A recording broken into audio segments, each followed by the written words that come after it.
जैसे कि हम लोग पढ़ रहे थे नेशनलिज्म इन इंडिया। अब इसका नेक्स्ट क्वेश्चन है आप लोगों का, व्हाट इज़ मीन बाय सत्याग्रह। सत्याग्रह यानी कि सत्य के आधार पर आग्रह करना, विनती करना। तो कहते हैं इसका क्या मतलब है।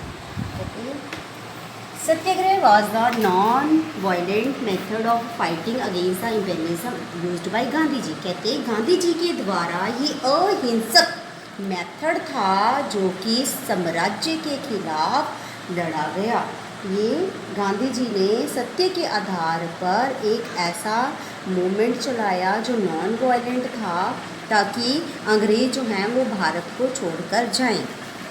Gandhi ji adopted this method in his struggle against the racist regime in South Africa and the British Empire in India। कहते हैं गांधी जी ने ये जो मेथड था ये साउथ अफ्रीका में भी चलाया था, जब वहाँ पर जात को लेकर भेदभाव होता था, काले गोरे को लेकर साउथ अफ्रीका में भेदभाव होता था। ये जो मेथड था इन्होंने साउथ अफ्रीका में भी चलाया, उसके बाद उन्होंने ब्रिटिश सरकार के खिलाफ भारत में भी इसको चलाया। It lay stress on the power of truth and the need to search for truth. कहते हैं ये जो मेथड है ये किसके ऊपर स्ट्रेस करता है, ये सबसे ज़्यादा स्ट्रेस करता है पावर ऑफ ट्रूथ यानी कि सच्चाई की ताकत पर, and need to search for truth और सच्चाई को जानने पर कि सच क्या है और उसको जानना है।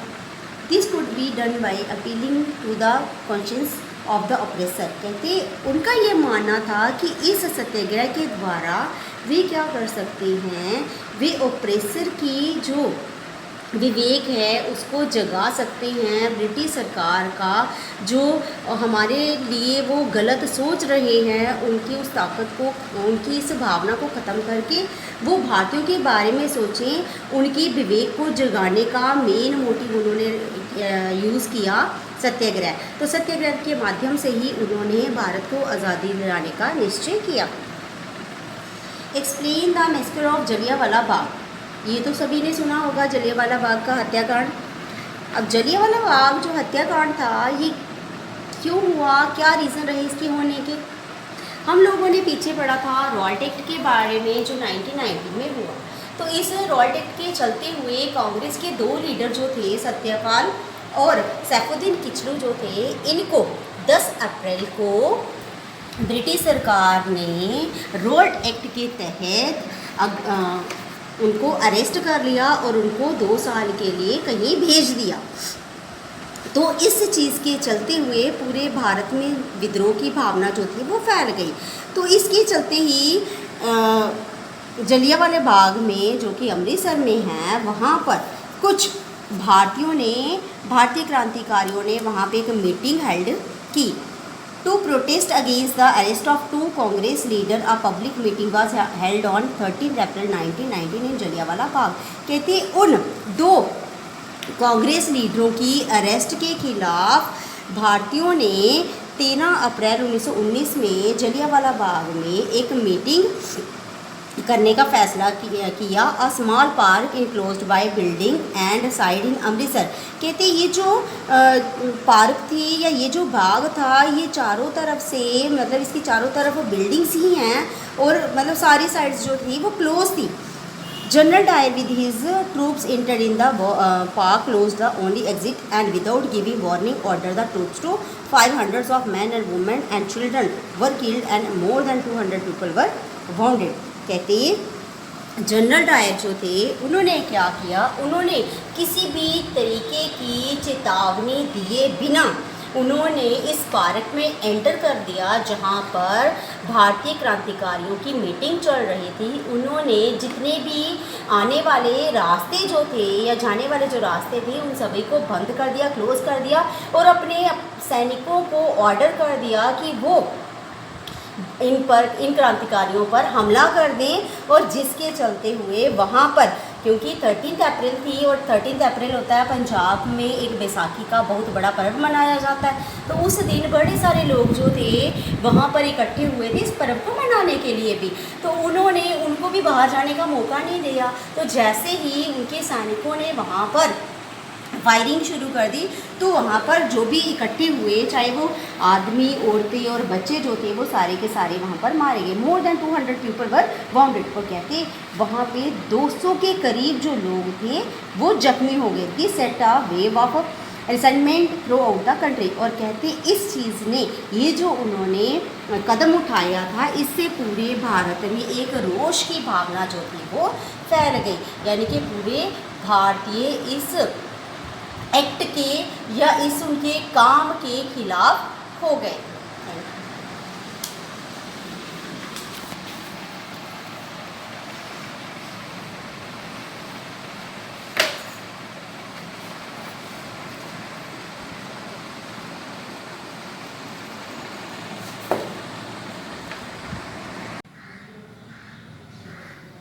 गुड मॉर्निंग स्टूडेंट्स, मैं Sushil Chaudhary, teacher government primary school of Dulia से।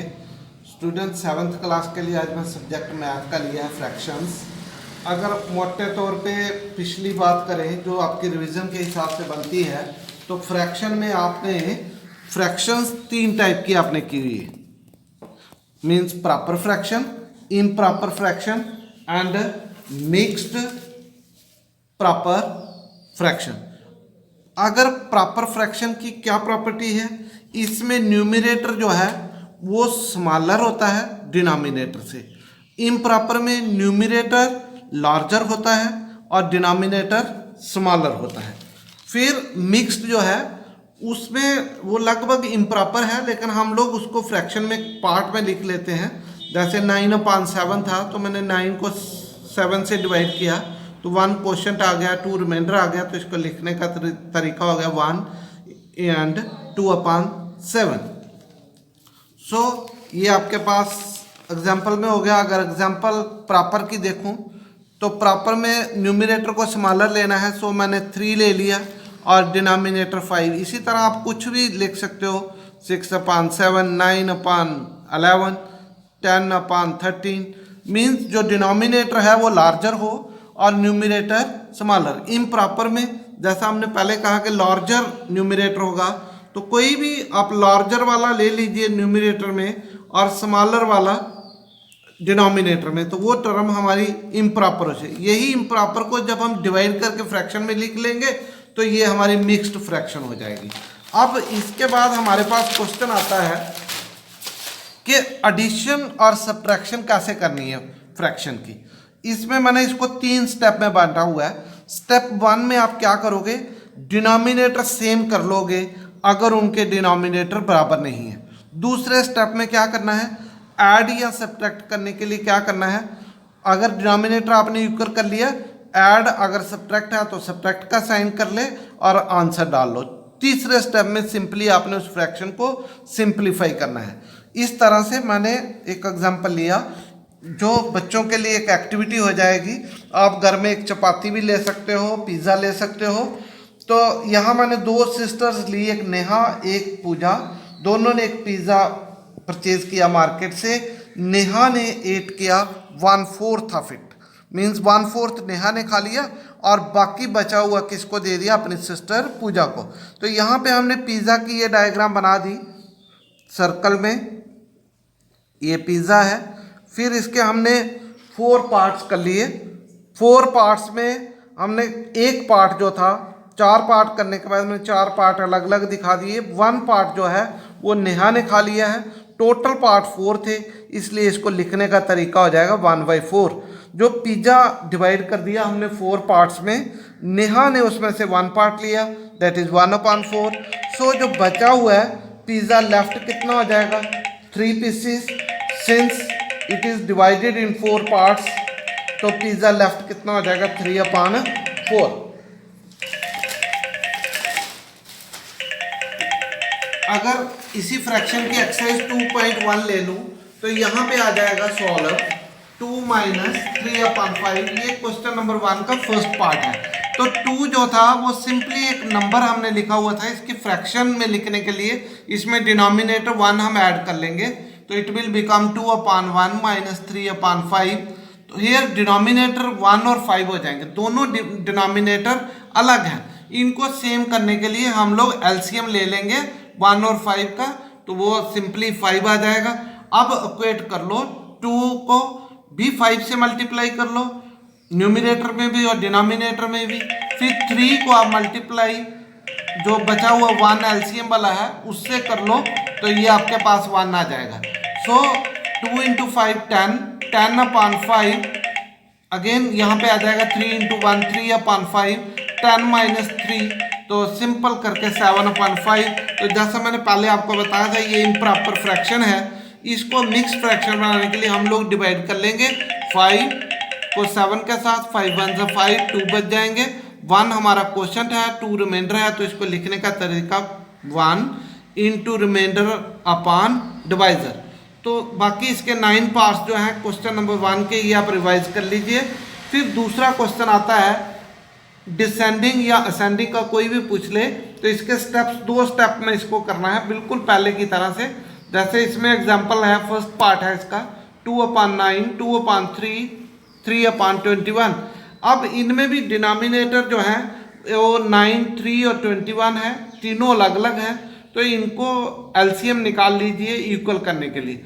तो यहाँ हमने एलसीएम 3 से डिवाइड किया, तो 3 3 ज़ा 9, 3 1 ज़ा 3, 3 7 ज़ा 21। तो ये जो एलसीएम बन जाएगा 3 into 3 into 7, so it is 63। अब जो फर्स्ट नंबर है 2 अपॉन 9, इसका भी डिनोमिनेटर 63 बनाने के लिए 7 से मल्टीप्लाई करेंगे, वही मल्टीप्लिकेशन ऊपर न्यूमिनेटर में कर लो। सेकेंड में 2 अपॉन 3 है, तो 63 बनाने के लिए 21 से मल्टीप्लाई कर देंगे और यही डिनोमिनेटर और न्यूमरेटर दोनों में कर लेंगे।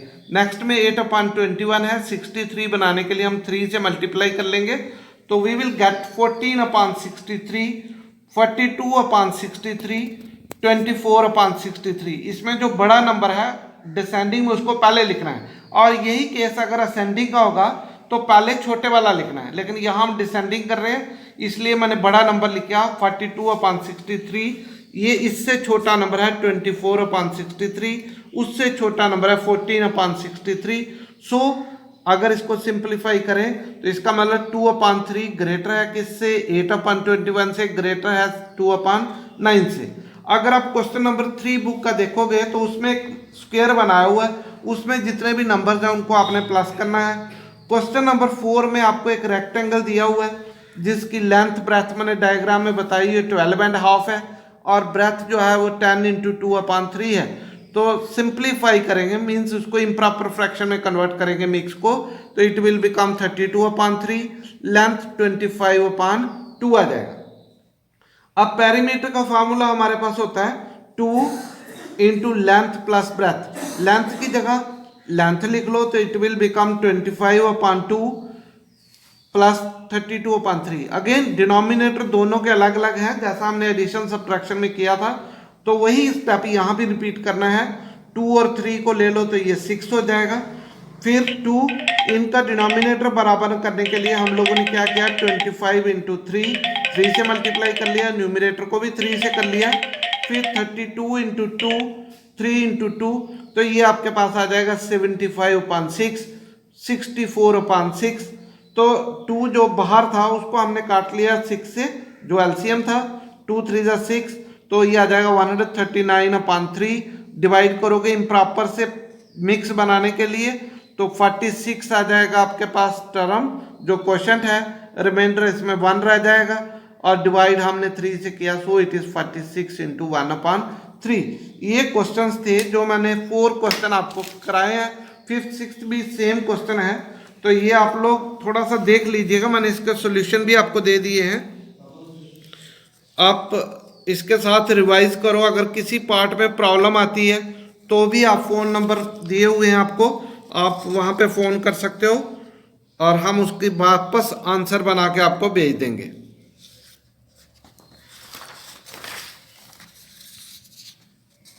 इसमें टोटल 8 क्वेश्चन हैं, कल हम जस्ट इसको रिवाइज करेंगे ताकि अगर किसी का कोई पार्ट छूट गया हो तो आप आराम से उसको कर सकते हो। Thank you to all dear students, thank you.